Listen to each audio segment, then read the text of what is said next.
जिम्मेदारियां उठाए बिना आप कभी भी ऊपर नहीं उठ सकते। सफल होने के लिए जिम्मेदारियां लेना जरूरी होता है। अपनी रिस्पॉन्सिबिलिटी समझने वाला व्यक्ति कभी भी दूसरों पर इल्जाम नहीं लगाता। आपने बहुत से लोगों को देखा होगा, जब वे खुद के साथ कुछ गलत हो जाने से दूसरों पर, जैसे कि पेरेंट्स, दोस्तों, भगवान, माता पिता, गुरु, भाग्य, सबको ब्लेम करने लगते हैं। ऐसे लोग बहुत खतरनाक होते हैं, क्योंकि ये लोग हर काम में शॉर्टकट की तलाश करने वाले होते हैं। यदि उन्हें सफल होना होता है तो वो कोई शॉर्टकट की तलाश करेंगे, बस मन में ही बड़े बड़े सपने बुनते नजर आएंगे। लेकिन जब उन्हें कुछ करने के लिए कहा जाएगा, तब इसके लिए वो ना कोई स्टेप लेंगे, बल्कि अपनी जिम्मेदारी को नहीं समझेंगे। जिम्मेदारी कबूल करने वाला व्यक्ति सिर्फ सपने नहीं देखता, बल्कि उन सपनों को जीता है, उन्हें पूरा करने के लिए दिन रात एक कर देता है। लेकिन जो अपनी रिस्पॉन्सिबिलिटी नहीं समझते, वो बस शिकायत करते रहते हैं, किसी कोने में बैठे रोते हुए नजर आते हैं, या गली मोहल्ले में टाइम पास करते दिख जाएंगे। हम तभी इस देश का एक अच्छा नागरिक बन सकते हैं जब हम अपना बोझ खुद उठाने के लिए तैयार हों। जब हमें कोई काम सौंपा जाता है और हम उसे किसी दूसरे को करने के लिए कहते हैं, और वो दूसरा किसी तीसरे को, और तीसरे किसी चौथे को,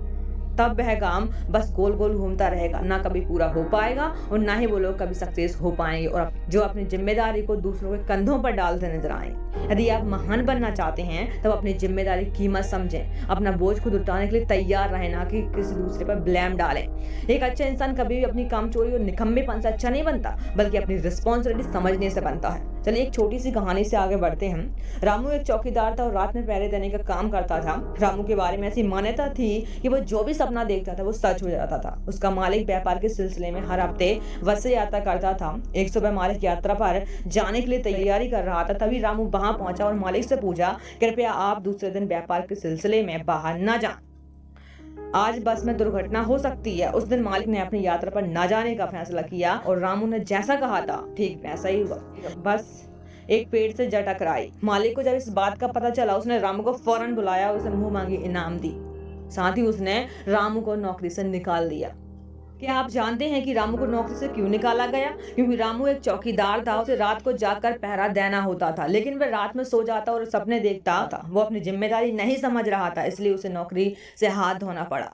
दोस्तों, हमें अपनी जिम्मेदारी को समझना होगा, ईमानदारी के साथ अपना काम करते हुए आगे बढ़ना होगा। हाँ, जब हम जिम्मेदारी उठाएंगे तभी हम आगे बढ़ पाएंगे। हर व्यक्ति अपनी जिम्मेदारी को समझेगा, जब दूसरों पर गलतियां थोपना बंद करेगा, तभी हम और हमारा देश आगे बढ़ेगा।